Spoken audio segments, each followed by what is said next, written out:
Good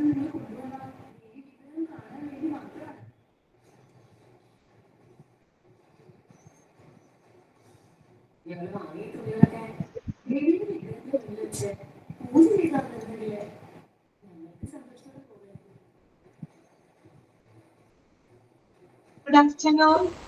Good afternoon, Miss. Good afternoon, Miss. Ashwini,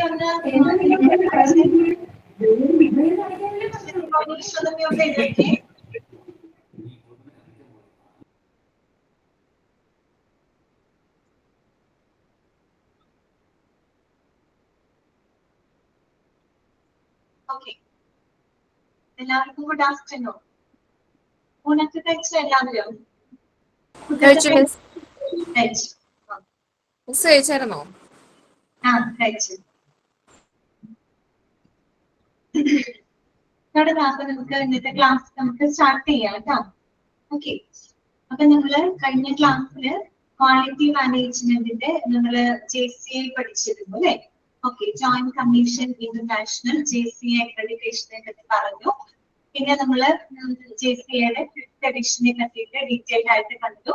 JCIയും NABHും കൂടെ നിങ്ങൾ compare ചെയ്ത് പഠിക്കാനായിട്ട് ശ്രമിക്കണം കേട്ടോ. ഞാൻ പറഞ്ഞ കാര്യങ്ങളൊക്കെ ഓർമ്മയുണ്ടാവുമെന്ന് വിചാരിക്കുന്നത്. പഠിക്കുന്ന സമയത്ത് രണ്ടും നിങ്ങൾ കമ്പയർ ചെയ്ത് പഠിക്കുക കേട്ടോ. അപ്പൊ കുറെ കാര്യങ്ങൾ ഒരുമിച്ച് അങ്ങനെ പഠിച്ചു പോകാനായിട്ട് പറ്റും. പിന്നെ നമ്മൾ കഴിഞ്ഞ ക്ലാസ്സിൽ പറഞ്ഞത് കീ പെർഫോമൻസ് ഇൻഡിക്കേറ്റേഴ്സിനെ പറ്റിയിട്ടാണ് കേട്ടോ. KPI എന്നാണ് നമ്മൾ അതിനെ നോട്ട് ചെയ്യുന്നത് കേട്ടോ. Key performance indicators. അപ്പൊ നമുക്ക് അതിനകത്ത് 32 കീ പെർഫോമൻസ് ഇൻഡിക്കേറ്റേഴ്സ് ഓൾറെഡി നിങ്ങൾ അഷ്വറൻസ് ആൻഡ് ഇന്റഗ്രേഷനകത്ത് പഠിച്ചിട്ടുണ്ട്. അതിന്റെ ഫോർമുലകളാണ് നമ്മളിവിടെ ഡിസ്കസ് ചെയ്യുന്നത്. ഓക്കെ. അപ്പോ നമ്മൾ കഴിഞ്ഞ ക്ലാസ്സിൽ എന്റെ ഓർമ്മ ശരിയാണെങ്കിൽ നമ്മൾ 4 എണ്ണം വരെ പറഞ്ഞിരുന്നു. ഓക്കെ. 4 കീ പെർഫോമൻസ് ഇൻഡിക്കേറ്റേഴ്സുകളുടെ ഫോർമുലകൾ നമ്മൾ ഡിസ്കസ് ചെയ്തിരുന്നു. ശരിയല്ലേ? മെഡിക്കേഷൻ എറർ റേറ്റ് വരെയാണ് പറഞ്ഞു നിർത്തിയത്. ആണോ? അതെ. ഇനി 5ാമത്തെ പോയിന്റ് എടുക്കണ്ടേ? ഓക്കെ. അപ്പൊ നമുക്ക് ഇന്നത്തെ ക്ലാസ്സിൽ അത് നോക്കാം കേട്ടോ. എല്ലാവരും റെഡി അല്ലേ? നമുക്ക് തുടങ്ങല്ലേ? തുടങ്ങാം മിസ്.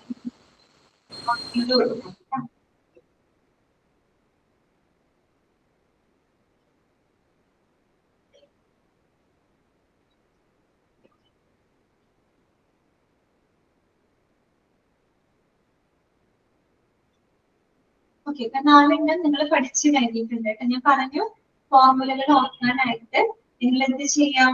ആ കൺസെപ്റ്റ് ആദ്യം നല്ലപോലെ മനസ്സിലാക്കി കഴിഞ്ഞാൽ നിങ്ങളുടെ മനസ്സിലേക്ക് വരും. ആ ഫോർമുല തന്നെ വരും കേട്ടോ. 32 എണ്ണം എങ്ങനെ പഠിച്ചെടുക്കുന്ന വ്യക്തി നിങ്ങൾ വിഷമിക്കേണ്ട. നമുക്ക് പെട്ടെന്ന് മനസ്സിലാക്കാൻ എളുപ്പമാണ്. കൺസെപ്റ്റ് ക്ലിയർ ചെയ്ത് പോകണം കേട്ടോ. ഓക്കെ. ഇനി നമുക്ക് 5ാമത്തെ കീ പെർഫോമൻസ് ഇൻഡിക്കേറ്റർ നോക്കാം. എന്താണ് 5ാമത്തെ?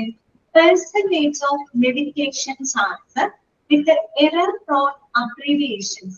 അതാണ് പെർസെന്റേജ്. ഒരു കാര്യം ഞാൻ പറയട്ടെ, പെർസെന്റേജ്, റേറ്റ് എന്നൊക്കെ പറയുമ്പോൾ മിക്കവാറും ആ ഒരു ഫോർമുലേനെ നമ്മൾ 100 കൊണ്ട് മൾട്ടിപ്ലൈ ചെയ്യും കേട്ടോ. ഓക്കെ. അത് നിങ്ങളുടെ മനസ്സിലിരിക്കട്ടെ. അറിയാലോ പെർസെന്റേജ് എന്നൊക്കെ പറയുമ്പോൾ എന്തായാലും നമ്മൾ ആ ഫോർമുലേനെ 100 കൊണ്ട് എന്ത് ചെയ്യും? മൾട്ടിപ്ലൈ ചെയ്യും കേട്ടോ. റേറ്റ് അല്ലെങ്കിൽ പെർസെന്റേജ് എന്നൊക്കെ പറയുമ്പോൾ 100 എന്തായാലും വരും കേട്ടോ. ഫോർമുലയ്ക്ക് അടുത്ത് ഇൻറ്റു 100 എന്തായാലും വരും. ഓക്കെ. ഇപ്പൊ നോക്കാം. Percentage of medication chart with error prone abbreviations. അതായത് എറർ പ്രോൺ, അതായത് എററുകൾ വരാൻ സാധ്യതയുള്ള അബ്രിവിയേഷൻസുകൾ ഉപയോഗിച്ചിട്ടുള്ള മെഡിക്കേഷൻ ചാർട്ടുകളുടെ ശതമാനം ഇതാണ് അവിടെ ഉദ്ദേശിക്കുന്നത്. അതാണ് എറർ പ്രോൺ ആയിട്ടുള്ള, എററുകൾ വരാൻ ചാൻസ് ഉള്ള, സാധ്യതയുള്ള അബ്രീവിയേഷൻസുകൾ അല്ലെ ചുരുക്കെഴുത്തുകൾ ഉപയോഗിച്ചിട്ടുള്ള മെഡിക്കേഷൻ ചാർട്ടുകളുടെ ശതമാനമാണ് നമ്മൾ അടുത്ത കീ പെർഫോമൻസ് ഇൻഡിക്കേറ്റർ ആയിട്ട് പഠിക്കുന്നത്. എന്താണ് നോക്കാം. എന്താണ് അവിടെ ഉദ്ദേശിക്കുന്നത് നോക്കി. Error prone abbreviations should be defined in accordance with guidelines set down by for the safe medication practice. അപ്പൊ നമ്മള് ഈ എറർ പ്രോൺ ആയിട്ടുള്ള അബ്രീവിയേഷൻസുകൾ ഉപയോഗിക്കുന്നതിനായിട്ട് പ്രത്യേകം എന്താണ് ഗൈഡ് ലൈൻസ് ഉണ്ട്. ചില മാർഗനിർദ്ദേശങ്ങളുണ്ട്. അത് ഈ പറയുന്ന സേഫ് മെഡിക്കേഷൻ പ്രാക്ടീസസ്, നമ്മൾ ഏറ്റവും നല്ല മെഡിക്കേഷൻ പ്രാക്ടീസസ് അല്ലെങ്കിൽ ഈ പറയുന്ന മെഡിസിൻ പ്രവർത്തനത്തില് ഏറ്റവും സുരക്ഷിതമായിട്ട് മുന്നോട്ട് കൊണ്ടുപോകുന്നതിനായിട്ട് എന്താണ് വെച്ചിട്ടുള്ള ചില മാർഗനിർദ്ദേശങ്ങളുണ്ട് കേട്ടോ. അതിനനുസരിച്ചുകൊണ്ട് മാത്രമേ നമ്മൾ അങ്ങനെയുള്ള എറർ പ്രോൺ അപ്ലിക്കേഷൻസുകൾ ഉപയോഗിക്കാനായിട്ട് പാടുള്ളൂ. ഇപ്പോഴും നിങ്ങൾക്ക് അതിന്റെ ക്ലാരിറ്റി കിട്ടിയിട്ടുണ്ടാവില്ല. ഞാൻ ഒരു എക്സാമ്പിൾ പറയുന്നത് നിങ്ങൾക്ക് മനസ്സിലാക്കും. അതായത് നമ്മളിപ്പോ കുറെ അബ്രിവേഷൻസുകളൊക്കെ പഠിച്ചിട്ടുണ്ട്. നിങ്ങൾക്കറിയാം, നമ്മൾ പറയുന്ന പൊതുവെ ഒരു യൂണിറ്റ് ആണ് മില്ലിഗ്രാം എന്ന് നമ്മൾ പറയുന്നത് അല്ലെ. സ്മോൾ എമ്മും സ്മോൾ ജിയുമാണ് നമ്മൾ അതിൽ ഉപയോഗിക്കുന്നത്. മില്ലിഗ്രാം അല്ലെ, ഇത്ര മില്ലിഗ്രാം അല്ലെ, ഇത്ര mg.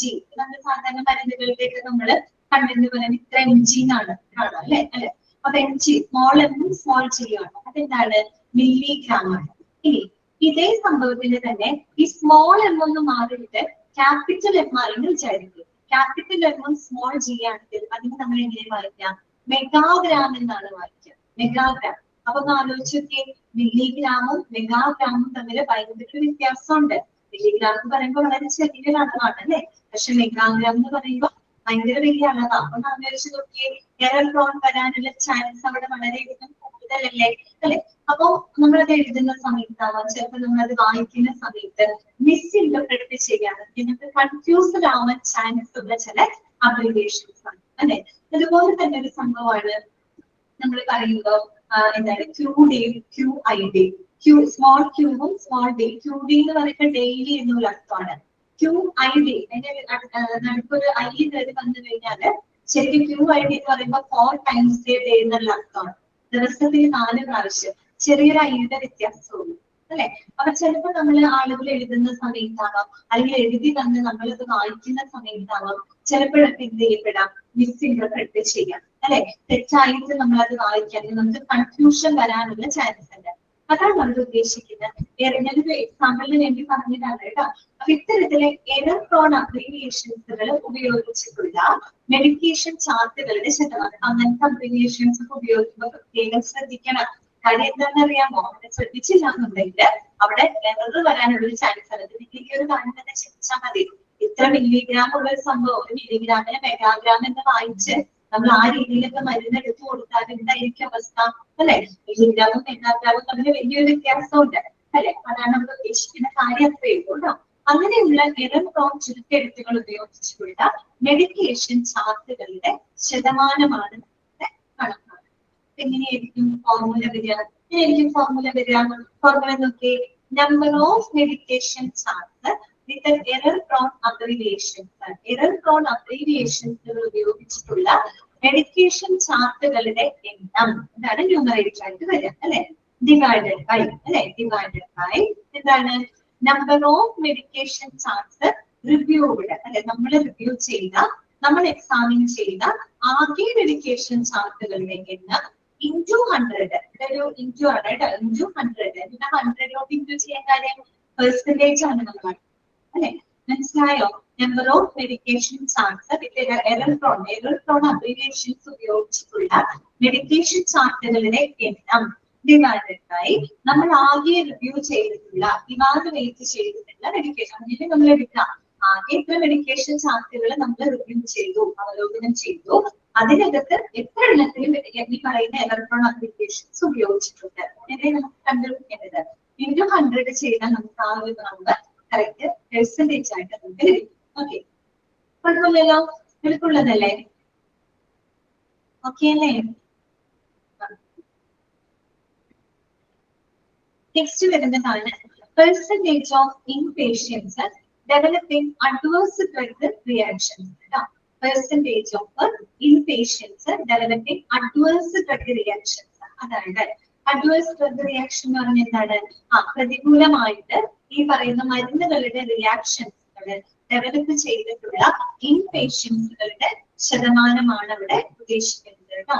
അതായത് പ്രതികൂലമായിട്ടുള്ള അഡ്വേഴ്സ് ഡ്രഗ് റിയാക്ഷൻസുകളൊക്കെ ഡെവലപ്പ് ചെയ്തിട്ടുള്ള ഇൻപേഷ്യൻസുകൾ, അഡ്മിറ്റ് ആയിട്ടുള്ള പേഷ്യൻസുകളുടെ ശതമാനം, അതാണ് നമ്മളവിടെ ഉദ്ദേശിക്കുന്നത്. അപ്പൊ നോക്കാം എന്താണ് അഡ്വേഴ്സ് ഡ്രഗ് റിയാക്ഷൻ എന്നുള്ളത് നമ്മൾ കൊടുത്തിട്ടുണ്ട്. Adverse drug reaction is a response to a drug which is toxic and unintended and which happens at a dose normally used in balance for prophylaxis, diagnosis, or therapy of disease, or for the modification of physiological functions. നമുക്കറിയാം ചില മരുന്നുകൾ കഴിക്കുന്നത് മൂലം ഉണ്ടാകുന്ന എന്താണ് പ്രതികൂലമായിട്ടുള്ള ചില റിയാക്ഷൻസുകളാണ് അല്ലെ. അതെന്ന് പറഞ്ഞാൽ it is a response to a drug. ശരിക്കും പറഞ്ഞ ഒരു ഡ്രഗ് മൂലമുണ്ട്, അതൊരു ഡ്രഗിന്റെ റെസ്പോൺസ് ആണ്. ആ റെസ്പോൺസ് എന്ന് പറയുമ്പോൾ ചിലപ്പോൾ ഈ പറയുന്ന പോലെ ടോക്സിക് ആവാം, അല്ലെങ്കിൽ അൺഇന്റൻഡഡ് ആവാം, ആകസ്മികമായിട്ട് ഉണ്ടാവുന്ന ഒരു ഇഫക്റ്റ് ആണ്.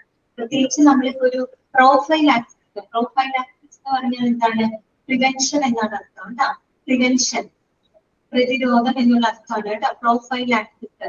നമുക്ക് പഠിക്കാനുണ്ട് പ്രൊഫൈലാക്റ്റിക് ആന്റിബയോട്ടിക്സ് പറ്റി പറയുന്നുണ്ട്. ഓക്കെ, പ്രൊഫൈലാക്സിസ് വെച്ച് ചില അസുഖങ്ങൾ നമ്മൾ വരാതിരിക്കാനായിട്ട് നമ്മൾ പ്രതിരോധത്തിന് വേണ്ടിയിട്ട് കഴിക്കുന്ന മരുന്നുകൾ, അതിന് പ്രതിരോധ മാർഗങ്ങളെയാണ് നമ്മൾ പ്രൊഫൈലാക്സിസ് എന്ന് പറയുന്നത്.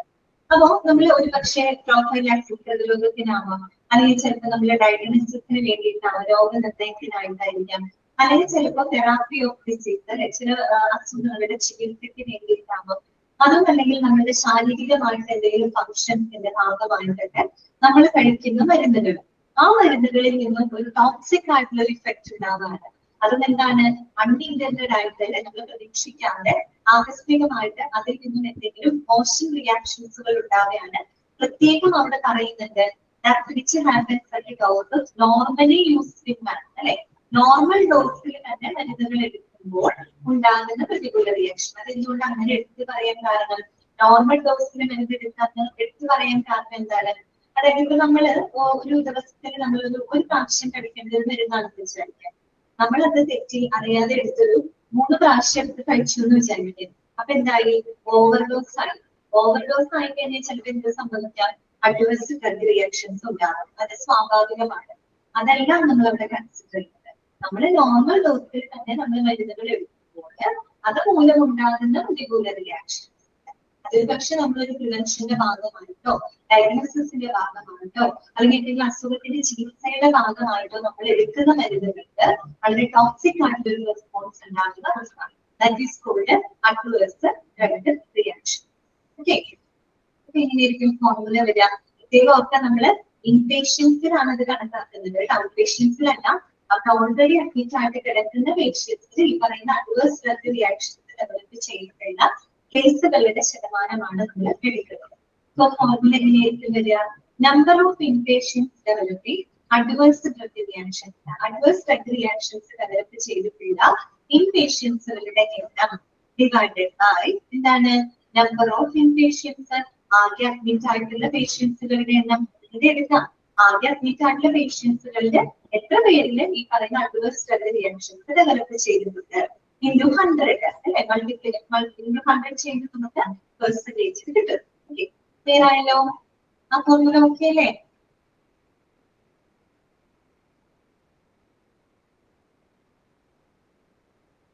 നെക്സ്റ്റ് വരുന്നതാണ് percentage of unplanned return to OT. OT means എന്താണ്? ഓപ്പറേഷൻ തിയേറ്റർ ആണ് അല്ലെ. Percentage of unplanned return to OT, അതായത് ഓപ്പറേഷൻ തിയേറ്ററിലോട്ട് ആകസ്മികമായിട്ട് തിരിച്ചു പോകേണ്ടി വന്ന കേസുകളുടെ ശതമാനം. എന്തുകൊണ്ട് അങ്ങനെ പറയാൻ?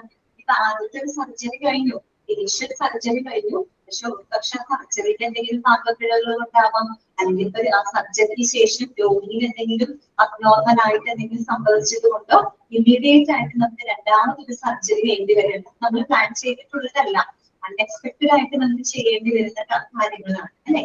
അപ്പൊ അങ്ങനെ വീണ്ടും ഇതിന് നമുക്ക് ഓപ്പറേഷൻ കേസിലേക്ക് റിട്ടേൺ ചെയ്യേണ്ടതായിട്ട് വരും അല്ലെ.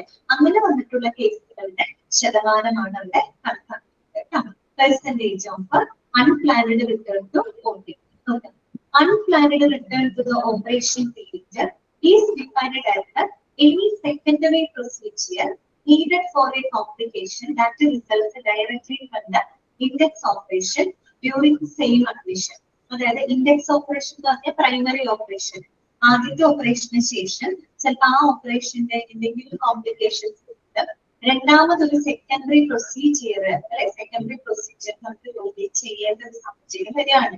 അതിന്റെ പേരിൽ നമുക്ക് ആ ഒരു രോഗിയെ വീണ്ടും ഓപ്പറേഷൻ തിയേറ്ററിലേക്ക് പ്രവേശിപ്പിക്കേണ്ടി വരികയാണ്. പ്രത്യേകിച്ച് ഡ്യൂറിംഗ് ദ സെയിം അഡ്മിഷൻ, ഒരേ അഡ്മിഷനിലല്ലേ. അതെന്തുകൊണ്ട് അങ്ങനെ എടുത്ത് പറയാൻ കാരണം? അതായത് ഇപ്പൊ അഡ്മിറ്റ് ആയി സർജറി ചെയ്തു, രോഗിനെ ഡിസ്ചാർജ് ചെയ്തു, 2-3 മാസങ്ങൾക്ക് ശേഷം വീണ്ടും സർജറി ചെയ്യാൻ പറ്റുന്നത് പോലെയല്ല അവൾ ഉദ്ദേശിക്കുന്നത്. അഡ്മിറ്റ് ചെയ്തു, ആദ്യത്തെ സർജറി ചെയ്തു, അടുത്ത ഡിസ്ചാർജിന് മുമ്പ് തന്നെ രണ്ടാമതൊരു സർജറി പെട്ടെന്ന് ചെയ്യേണ്ടി വരും. അതുകൊണ്ടാണ് ഡ്യൂറിംഗ് സെയിം അഡ്മിഷൻ എന്ന് പറയുന്നത് കേട്ടോ. അഡ്മിറ്റ് ചെയ്ത് ആദ്യത്തെ സർജറിക്ക് വേണ്ടി അഡ്മിറ്റ് ചെയ്തു. പക്ഷെ എന്താണ് ഡിസ്ചാർജ് ചെയ്യുന്നതിന് മുൻപായിട്ട് ആദ്യത്തെ സർജറിക്ക് ശേഷം ഇമീഡിയറ്റ് ആയിട്ട് അൺഎക്സ്പെക്ടഡ് രണ്ടാമത്തെ പ്രൊസീജിയർ ചെയ്യേണ്ടി വരുന്ന കേസുകളുടെ ശതമാനം. ഓക്കെ, എക്സാമ്പിൾ അവിടെ പറയുന്നുണ്ട്. എക്സാമ്പിൾ എന്താണ്? പോസ്റ്റ് ഓപ്പറേറ്റീവ് ബ്ലീഡിംഗ് ഡീബ്രൈഡ്മെന്റ് കേട്ടോ. Post operative bleeding debridement. ഇപ്പൊ നമ്മള് പോസ്റ്റ് ഓപ്പറേറ്റീവ് എന്ന് വെച്ച് കഴിഞ്ഞാല് നമ്മൾ ഓപ്പറേഷൻ ചെയ്ത് കഴിഞ്ഞതിന് ശേഷം ഇപ്പൊ ഒരു സിവിയർ ആയിട്ടുള്ള ഹെവി ആയിട്ടുള്ള ബ്ലീഡിംഗ് വരാന്ന് വിചാരിക്കാം. അപ്പൊ നമുക്ക് ഡീബ്രൈഡ്മെന്റ് എന്ന് പറഞ്ഞു കഴിഞ്ഞാല് നമ്മൾ ഈ അൺഹെൽത്തി ആയിട്ടുള്ള എന്താ പറയാ ടിഷ്യൂസുകൾ സെല്ലുകളൊക്കെ റിമൂവ് ചെയ്യുന്ന ഒരു പ്രോസസ്സിനെയാണ് ഡീബ്രൈഡ്മെന്റ് എന്ന് പറയുന്നത് കേട്ടോ. അതായത് സിവിയർ ആയിട്ട് എന്ത് സംഭവിക്കുകയാണ്? ഓപ്പറേഷന് ശേഷം ഭയങ്കര സിവിയർ ബ്ലീഡിംഗ് വരികയാണെന്ന് വിചാരിക്കും. ഇന്റൻസീവ് ബ്ലീഡിംഗ് ഒക്കെ വരുമ്പോൾ സ്വാഭാവികമായിട്ട് എന്ത് ചെയ്യപ്പെടും? സെല്ലുകൾ നശിക്കാൻ തുടങ്ങും. അപ്പൊ ആ നശിച്ചു പോയിട്ടുള്ള സെല്ലുകളെ നമ്മൾ എന്ത് ചെയ്ത് കളയണം? റിമൂവ് ചെയ്ത് കളയണം. അതാണ് ഇടുന്ന ബുദ്ധിമുട്ടാണ്. നശിച്ചു പോയ ടിഷ്യൂസോ സെല്ലുകളെയൊക്കെ എളുപ്പം തന്നെ അല്ലെങ്കിൽ പെട്ടെന്ന് തന്നെ നമുക്ക് റിമൂവ് ചെയ്യേണ്ടതായിട്ട് വരും. അങ്ങനെ അൺഹെൽത്തി ആയിട്ടുള്ള ടിഷ്യൂസ് അല്ലെങ്കിൽ സെല്ലുകളെ റിമൂവ് ചെയ്യുന്ന ഒരു പ്രൊസീജിയറിനെയാണ് നമ്മൾ ഡീബ്രൈഡ്മെന്റ് എന്ന് ഉദ്ദേശിക്കുന്നത്. അപ്പൊ അങ്ങനെ ചെയ്യേണ്ട സാഹചര്യങ്ങൾ വരാം. ഓക്കെ, പിന്നെ അതുപോലെ തന്നെ സെക്കൻഡറി സ്റ്റിച്ചുലർ എംബോലെക്ടമി. എംബോലെക്ടമി എന്ന് പറഞ്ഞാൽ എന്താണ്? നമ്മൾ ഈ ബ്ലഡ് വെസലുകളിലെ ബ്ലോക്ക് വരികയാണ്. ഓക്കെ, ഈ രക്തക്കുഴലിൽ രക്തം കട്ട പിടിക്കുന്നത് മൂലം നമുക്ക് ആ ബ്ലോക്ക് എടുത്ത് മാറ്റേണ്ടതായിട്ട് വരികയാണ്. ഇതിനെയാണ് നമ്മൾ എംബോലെക്ടമി എന്ന് പറയുന്നത് കേട്ടോ. ബ്ലഡ് വെസലിൽ നിന്നിട്ട് ബ്ലഡ് ഒക്കെ ക്ലോട്ട് ആവുകയാണെങ്കിൽ ബ്ലഡ് ക്ലോട്ട് ആയി കഴിഞ്ഞാൽ എനിക്ക് ബ്ലഡ് കൊടുക്കാൻ പറ്റില്ല. അതായത് പെട്ടെന്ന് എന്ത് ചെയ്യണം? ആ ക്ലോട്ട് എടുത്ത് മാറ്റണം അല്ലെ? ആ ഒരു പ്രോസസ്സിനെയാണ് നമ്മൾ എംബോലെക്ടമി എന്ന് പറയുന്നത്. അപ്പൊ സെക്കൻഡറി സ്റ്റിച്ചുറിങ് എംബോലെക്ടമി എന്ന് പറയുമ്പോൾ ഇനീഷ്യൽ സർജറി കഴിഞ്ഞു, പക്ഷെ അതിനുശേഷം പെട്ടെന്ന് ഈ പറയുന്ന എന്തെങ്കിലും ബ്ലഡ് ബ്ലോക്ക് ആവുകയോ അങ്ങനെ എന്തെങ്കിലും സംഭവിച്ചാൽ വീണ്ടും ആ ബ്ലോക്ക് എടുത്ത് മാറ്റാനുള്ള സെക്കൻഡറി പ്രൊസീജിയർ ചെയ്യേണ്ടതായിട്ട് വരിക. അത് അണ്ടർ അനസ്തേഷ്യ കേട്ടോ. അനസ്തേഷ്യയുടെ സമയത്ത് അറിയാം, അനസ്തേഷ്യ കൊടുക്കുമ്പോൾ നമ്മൾ പേഷ്യന്റിനെ കണ്ടിന്യൂസ് ആയിട്ട് എന്ത് ചെയ്യുന്നുണ്ട്? മോണിറ്റർ ചെയ്തുകൊണ്ടിരിക്കുന്നുണ്ട്. അപ്പൊ ആ സമയത്ത് എന്തെങ്കിലും അബ്നോർമൽ ആയിട്ട് നമ്മൾ മോണിറ്റർ ചെയ്യുകയാണെങ്കിൽ ചിലപ്പോൾ അതിന്റെ പേരിലൊക്കെ നമുക്ക് രണ്ടാമതൊരു പ്രൊസീജിയർ ചെയ്യേണ്ടതായിട്ടൊക്കെ വന്നേക്കാം. ഓക്കെ, അപ്പൊ അതാണ് അവിടെ പറയുന്നത് കേട്ടോ. ഫോർമുല ഇതാണ്: number of unplanned return to OT, അതായത് ഓപ്പറേഷൻ തിയേറ്ററിലേക്ക് അൺപ്ലാൻഡ് ആയിട്ട് ആകസ്മികമായിട്ട് തിരിച്ചു പോകേണ്ടി വന്ന കേസുകളുടെ എണ്ണം ഡിവൈഡഡ് ബൈ എന്താണ്? Number of patients who underwent surgeries in the OT, operation തിയേറ്ററിൽ സർജറിക്ക് വിധേയമായിട്ടുള്ള പേഷ്യൻസുകളുടെ എണ്ണം ഇൻറ്റു 100. ഇതിന്റെ വരിക അല്ലെ? എങ്ങനെ വരെ ന്യൂമറേറ്ററിലെ number of number of unplanned return to operation theatre, operation തിയേറ്ററിലേക്ക് അൺപ്ലാൻഡ് ആയിട്ട് തിരിച്ചു പോകേണ്ടി വന്ന കേസുകളുടെ എണ്ണം ഡിവൈഡഡ് ബൈ ആകെ നടന്നിട്ടുള്ള സർജറികളുടെ എണ്ണം. അങ്ങനെ അല്ലെ? ഒരു ഓപ്പറേഷൻ തിയേറ്ററിൽ ആകെ എത്ര സർജറി നടന്നിട്ടുണ്ട്, ആ നടന്നതിന് എത്ര എണ്ണത്തിന് രണ്ടാമത് ഓപ്പറേറ്റ് ചെയ്യാനായിട്ട് തിരിച്ചു പോകേണ്ടി വന്നിട്ടുണ്ട് ഇൻറ്റു 100 അല്ലെ? ഓക്കെ, പെർസെന്റേജ് ക്ലിയർ ആണോ?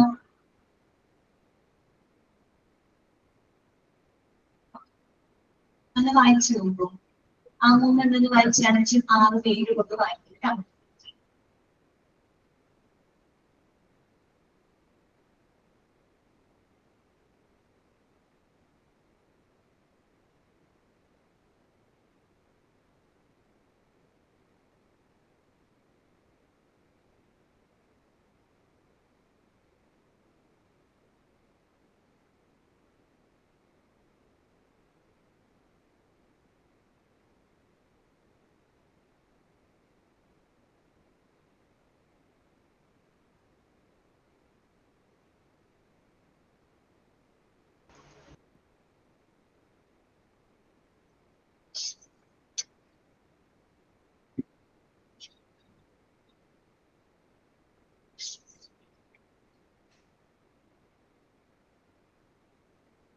നെക്സ്റ്റ് വെരി പോട്ടോ. അടുത്തത് 8ാമത്തെ ഫോർമുലയാണ്. 8ാമത് എന്താണ്?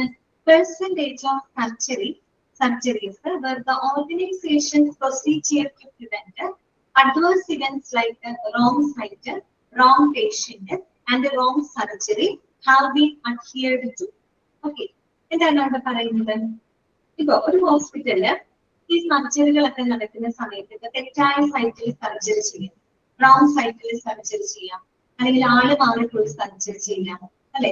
നമ്മള് തെറ്റായിട്ടുള്ള രീതിയിൽ സർജറികളിൽ എന്തെങ്കിലും തെറ്റുകൾ വരാം അല്ലെ? പാകപ്പിഴകൾ വരാം, അപ്പൊ അങ്ങനെയുള്ള ചില പ്രതികൂലമായിട്ടുള്ള സംഭവങ്ങളൊക്കെ നമ്മൾ കേട്ടിട്ടുണ്ട്, നമ്മൾ വാർത്തയിൽ കേട്ടിട്ടുണ്ട്, അല്ലെങ്കിൽ നിങ്ങൾക്ക് അറിയാവുന്ന കാര്യങ്ങളാണ്. അപ്പൊ അങ്ങനെയുള്ള അഡ്വേഴ്സ് ആയിട്ടുള്ള ചില സംഭവങ്ങളെ എന്താണ് പ്രിവെന്റ് ചെയ്യാൻ വേണ്ടിയിട്ട് നമ്മുടെ ഹോസ്പിറ്റലിൽ ചില നടപടിക്രമങ്ങൾ മുന്നോട്ട് വെച്ചിട്ടുണ്ട്. ഓക്കെ, ആ ഒരു പ്രൊസീജിയർ അനുസരിച്ചുകൊണ്ട് വേണം അവിടെ ഓരോ സർജറികളും നടത്താനായിട്ട്. അപ്പൊ അവിടെ പറയുന്നത് വളരെ സുരക്ഷിതമായിട്ടുള്ള രീതിയിൽ സർജറികൾ കണ്ടക്ട് ചെയ്യാനായിട്ട് ഹോസ്പിറ്റലുകൾ ചില പ്രൊസീജിയറുകൾ മുന്നോട്ട് വെച്ചിട്ടുണ്ട്. അപ്പൊ അത്തരം പ്രൊസീജിയറുകൾ കൃത്യമായിട്ട് പാലിച്ചുകൊണ്ട് നടന്നിട്ടുള്ള സർജറികളുടെ ശതമാനം അതാണ് അവിടെ നമ്മൾ കണക്കാക്കുന്നത്. എന്നിട്ട് പറഞ്ഞു കഴിഞ്ഞാല് ചില പ്രൊസീജിയർ കൊടുത്തിട്ടുണ്ടാവും. ആ ഒരു പ്രൊസീജിയർ അനുസരിച്ച് സർജറി ചെയ്യുന്നതിലൂടെ നമുക്ക് ഈ പറയുന്ന പല കോംപ്ലിക്കേഷൻസിനെ അവോയ്ഡ് ചെയ്യാൻ പറ്റും. എന്ന് കരുതി എല്ലാവരും ചിലപ്പോൾ ആ ഒരു പ്രൊസീജിയർ ഫോളോ ചെയ്തിട്ടായിരിക്കില്ല ഒരു പക്ഷെ സർജറികൾ നടത്തുന്നുണ്ടാവാം. ചിലർക്ക് സക്സസ് ആവാം, ചിലതിൽ വേറെ ഇഷ്യൂസുകളൊന്നും വരില്ല, അങ്ങനെയും സംഭവിക്കും അല്ലെ.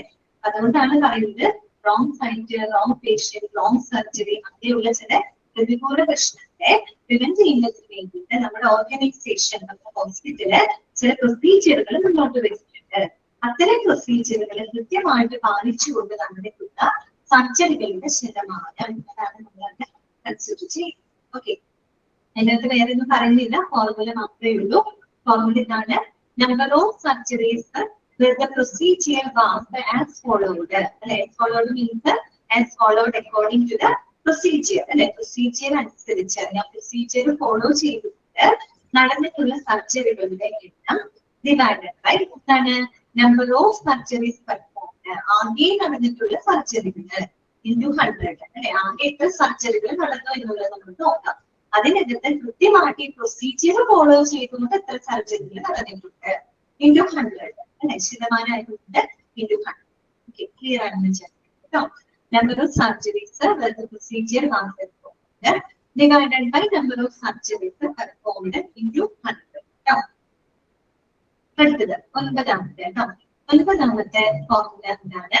Percentage of transfusion reaction. Transfusion എന്നൊക്കെ പറഞ്ഞ് നമുക്കറിയാം, നമ്മൾ ബ്ലഡ് ബാങ്കിലൊക്കെ പഠിച്ചതാണ് അല്ലെ. Percentage of transfusion reaction.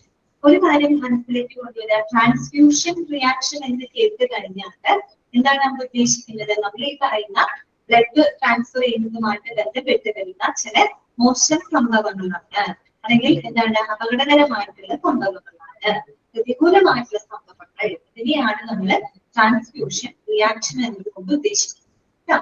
Transfusion reaction പറയുമ്പോൾ ബ്ലഡ് ഡൊണേറ്റ് ചെയ്യുന്നതും അത് റിസീവ് ചെയ്യുന്നതും അല്ലെ ട്രാൻസ്ഫർ ചെയ്യുന്നതും ഉണ്ട്. അതുമൂലം ഉണ്ടാകുന്നതുമായിട്ട് ബന്ധപ്പെട്ടുണ്ടാകുന്ന ചില പ്രതികൂലമായിട്ടുള്ള സംഭവങ്ങളെ റിയാക്ഷൻസിനെയാണ് നമ്മൾ ട്രാൻസ്ഫ്യൂഷൻ റിയാക്ഷൻ എന്നുകൊണ്ട് ഉദ്ദേശിക്കുന്നത്. അപ്പൊ നമുക്ക് നോക്കാം പെർസെന്റേജ് ഓഫ് ട്രാൻസ്ഫ്യൂഷൻ റിയാക്ഷൻ. അതിൽ എന്താണ് ട്രാൻസ്ഫ്യൂഷൻ റിയാക്ഷൻ എന്നുള്ളത് അവിടെ കൊടുത്തിട്ടുണ്ട്, അത് വായിക്കാം. Any hostile reaction, hostile means danger എന്നുള്ള അർത്ഥം കേട്ടോ. Any hostile reaction to the transfusion of blood or blood component should be considered as a transfusion reaction. നേരത്തെ പറഞ്ഞതാണ് കേട്ടോ, ബ്ലഡിന്റെ ട്രാൻസ്ഫ്യൂഷനുമായിട്ട് ബന്ധപ്പെട്ടുണ്ടാവുന്ന ഏത് ഹോസ്റ്റൈൽ ഇവന്റ്സിനെയും നമുക്ക് ട്രാൻസ്ഫ്യൂഷൻ റിയാക്ഷൻ ആയിട്ട് കൺസിഡർ ചെയ്യാം. It may range from a mild allergic reaction, practically including chills reversal, the life-threatening complications such as TALI, and the graft versus the positive result. അപ്പൊ നമ്മൾ പറഞ്ഞു ട്രാൻസ്ഫ്യൂഷൻ റിയാക്ഷൻ പലതരത്തിലുണ്ടാവാം. വളരെ mild ആയിട്ടുള്ള reactions തൊട്ട് വളരെ എന്താ പറയാ ലൈഫ് ത്രെട്ടനിങ് ആയിട്ട് ജീവന് വളരെ ഭീഷണിയാകുന്ന തരത്തിലുള്ള റിയാക്ഷൻസ് വരെ അതുമൂലം ഉണ്ടാവാറുണ്ട് കേട്ടോ. അപ്പൊ വളരെ മൈൽഡ് ആയിട്ടുള്ള ചില റിയാക്ഷൻസിന് പറയുന്നത് അലർജിക് റിയാക്ഷൻസ് ആണ് കേട്ടോ.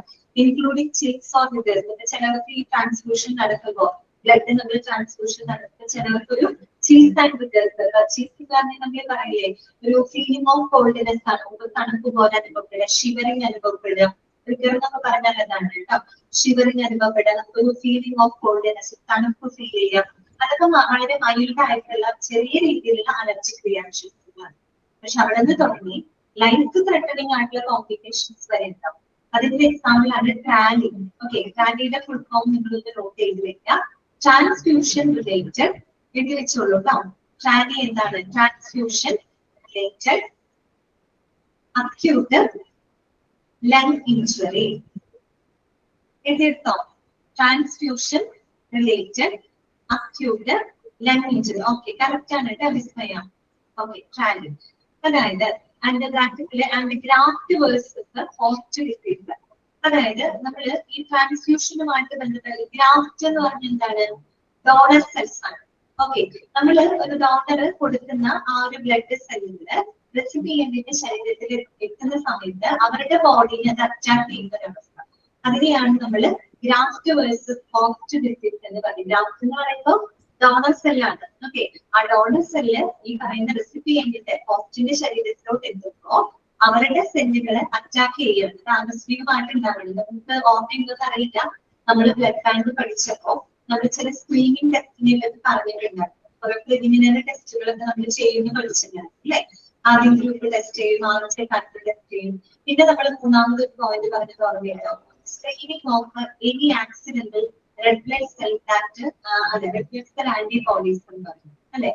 അതാണ് അവിടെ ഉദ്ദേശിക്കുന്ന സംഭവം. നമ്മുടെ ആ ഒരു ബ്ലഡിനകത്ത് ആകസ്മികമായിട്ട് ഉണ്ടാകുന്നതാണ്. ഡോണർ കൊടുക്കുന്ന ബ്ലഡിനകത്ത് എന്തെങ്കിലും റെഡ് ബ്ലഡ് സെൽ ആന്റിബോഡീസ് ഉണ്ടെങ്കിൽ ഇത് റെസിപ്പിയന്റിന്റെ ബോഡിയിൽ എത്തിക്കഴിഞ്ഞാൽ അവരുടെ സെല്ലുകളെ കൂടെ നശിപ്പിച്ചു കളയും. ഓക്കെ, അത് സ്വാഭാവികമായിട്ട് അവരുടെ ജീവൻ നഷ്ടപ്പെടാൻ വരെ കാരണമാണ്. അതാണ് ഇവിടെ പറഞ്ഞത് കേട്ടോ. ഗ്രാഫ്റ്റ് വേഴ്സസ് ഹോസ്റ്റ് ഡിസീസ് അങ്ങനെയുള്ള സംഭവങ്ങൾ ഉണ്ട് എന്നാണ് പറയുന്നത്. ഫോർമുല നോക്കി, എങ്ങനെ ഫോർമുല വരിക? നമ്പർ ഓഫ് ട്രാൻസ്ഫ്യൂഷൻ റിയാക്ഷൻസ് അല്ലെ? ട്രാൻസ്ഫ്യൂഷൻ റിയാക്ഷൻസുകളുടെ എണ്ണം ഡിവൈഡഡ് ബൈ എന്താണ്? നമ്പർ ഓഫ് യൂണിറ്റ്സ് ട്രാൻസ്ഫേർഡ് അല്ലെ? Number of units of blood transferred എന്നാണ് കേട്ടോ. ആകെ ട്രാൻസ്ഫർ ചെയ്യപ്പെട്ടിട്ടുള്ള എന്താണ് ബ്ലഡിന്റെ യൂണിറ്റ് അല്ലെ? ആകെ ട്രാൻസ്ഫർ ചെയ്യപ്പെട്ടിട്ടുള്ള ആ ബ്ലഡ് യൂണിറ്റുകള് അതിനകത്ത് എത്ര എണ്ണമെങ്കിലും ഈ പറയുന്ന ട്രാൻസ്ഫ്യൂഷൻ റിയാക്ഷൻസ് റിപ്പോർട്ട് ചെയ്യപ്പെട്ടിട്ടുണ്ട്. ഇൻറ്റു 100 പെർസെന്റേജ് ആയതുകൊണ്ട് ഇൻറ്റു 100. ക്ലിയർ ആയല്ലോ? Number of transfusion reactions divided by number of units transferred into 100. Okay, clear. അടുത്തതാണ് 10ാമത്തെ പോയിന്റ് ആണ് സ്റ്റാൻഡർഡൈസ്ഡ് സ്റ്റാൻഡർഡൈസ്ഡ്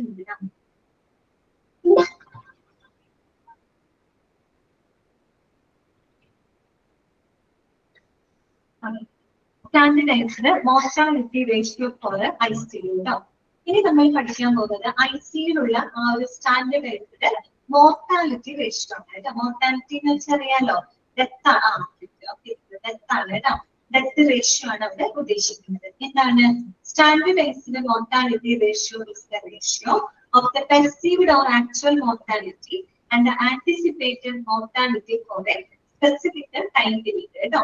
അതായത് നമ്മളൊരു സ്പെസിഫിക് ടൈം പീരീഡിൽ ടൈം ഫ്രെയിമിനകത്ത് അവിടെ നടന്നിട്ടുള്ള ICUവിൽ നടന്നിട്ടുള്ള മരണങ്ങളുടെ എണ്ണവും ഇനി ICUവില് മരണ സാധ്യതയുള്ളതിന്റെ എണ്ണവും തമ്മിലുള്ള ഒരു റേഷ്യോ ആണ് കേട്ടോ. ICUവിൽ വെച്ചിട്ട് ചില ആളുകൾ മരണപ്പെടാറുണ്ട്. അങ്ങനെ ICUവില് നടന്നിട്ടുള്ള വ്യക്തമായിട്ട് പെർസീവ്ഡ് ഓർ ആക്ച്വൽ നടന്നിട്ടുള്ള മരണങ്ങളുടെ എണ്ണവും ഇനി നമ്മൾ ICUവില് ഈ പറയുന്ന പോലെ ആന്റിസിപ്പേറ്റഡ് ഡെത്ത് ഉണ്ട് അല്ലെ? മരണം പ്രതീക്ഷിക്കുന്ന മരണ സാധ്യതയുള്ള ആളുകളുണ്ട് അല്ലെ? അവരുടെ എണ്ണവും തമ്മിലുള്ളൊരു റേഷ്യോ ആണ്, ഒരു അനുപാതമാണ് ഇത് സ്റ്റാൻഡർഡൈസ്ഡ് മോർട്ടാലിറ്റി റേഷ്യോ എന്ന് പറയുന്നത് കേട്ടോ. ഫോർമുല എങ്ങനെ വരിക? ആക്ച്വൽ ഡെത്ത് ഇൻ ICUവിൽ നടന്നിട്ടുള്ള actual death divided by predicted death in ICU. Predicted എന്ന് വെച്ചാൽ ആന്റിസിപ്പേറ്റഡ്, നമ്മൾ മരണ സാധ്യതയുള്ള മരണം സംഭവിക്കാൻ ചാൻസ് ഉള്ള എന്താണ് ആളുകളുടെ എണ്ണം ഇൻറ്റു 100. ഓക്കെ, അത്രയും സിമ്പിൾ ആണ് കേട്ടോ. അതായത് actual death in ICU divided by predicted death in ICU into 100 കേട്ടോ. ഈ ഫോർമുലകൾ നിങ്ങൾക്ക് വളരെയധികം മനസ്സിലാക്കി പോകണം. കാര്യം ഓപ്ഷൻ തരുന്ന ചിലപ്പോൾ ന്യൂമറേറ്ററിലുള്ളത് ഡിനോമിനേറ്ററിൽ തരും, ഡിനോമിനേറ്ററിലുള്ളത് ന്യൂമറേറ്ററിൽ തരും. ഇൻറ്റു 100 ആവില്ല, ചിലപ്പോൾ ഇൻറ്റു 1000 10,000 അങ്ങനെയൊക്കെ തരും. പിന്നെ മൾട്ടിപ്ലിക്കേഷന്റെ സ്ഥലത്ത് ഡിവിഷന്റെ ചിഹ്നമായിരിക്കാം, ഡിവിഷന്റെ സ്ഥലത്ത് മൾട്ടിപ്ലിക്കേഷന്റെ സിമ്പൽ ആവാം. അങ്ങനെയൊക്കെ പല രീതിയിൽ മാറ്റി മറിച്ചൊക്കെ തരും. അപ്പൊ കൃത്യമായിട്ട് ഇത് മനസ്സിലാക്കിയിട്ട് പഠിച്ചു പോകാം. Okay, clear. അടുത്ത നോക്കാം നമുക്ക് 11ാമത്തെ നോക്കാം കേട്ടോ. 11ാമത്തെ ഫോർമുല ഇതാണ്. Return to the emergency department within 72 hours with similar presenting complaints. നിങ്ങളോട് പഠിച്ചിട്ടുള്ള ഫോർമുലകളാണ്. അതായത് നമ്മളൊരു എമർജൻസി ഡിപ്പാർട്ട്മെന്റിലോട് ഒരു കാഷ്വാലിറ്റിയിൽ കൊണ്ടുവരുന്ന ഒരു രോഗി, എന്തെങ്കിലും പ്രോബ്ലംസ് ആയിട്ട് കൊണ്ടുവരുന്ന രോഗി, അല്ലെങ്കിൽ അവിടെ നമ്മൾ പ്രൈമറി ട്രീറ്റ്മെന്റ് ഒക്കെ കൊടുത്തു ഏകദേശം സ്റ്റേബിൾ ആയതിനു ശേഷം നമ്മൾ അവരെ ഡിസ്ചാർജ് ചെയ്യാണ്. പക്ഷെ ഡിസ്ചാർജ് ചെയ്ത് ഏകദേശം 72 മണിക്കൂറിനുള്ളിൽ അതേ സെയിം കംപ്ലൈൻസ് ആയിട്ട് അതേ സെയിം പ്രശ്നങ്ങളുമായിട്ട് ആ രോഗി കാഷ്വാൽ ഇന്ത്യയിലേക്ക് തിരിച്ചു വരേണ്ടി വന്നിട്ടുള്ള കേസുകൾ.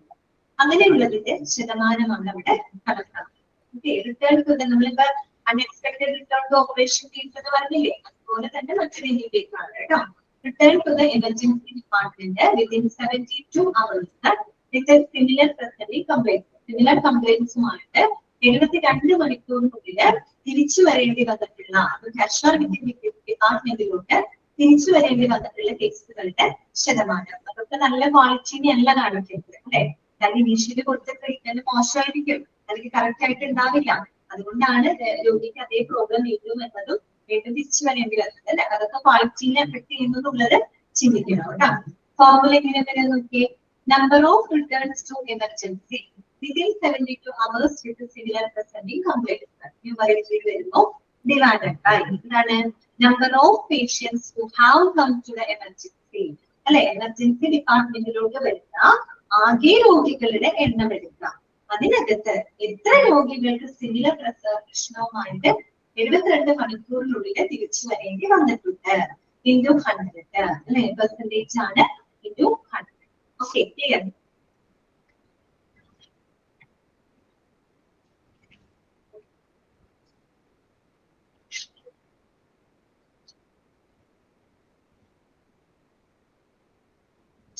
നെക്സ്റ്റ് വരുന്നത് കേട്ടോ 100ാമത്തെ ഫോർമുല ഇതാണ്.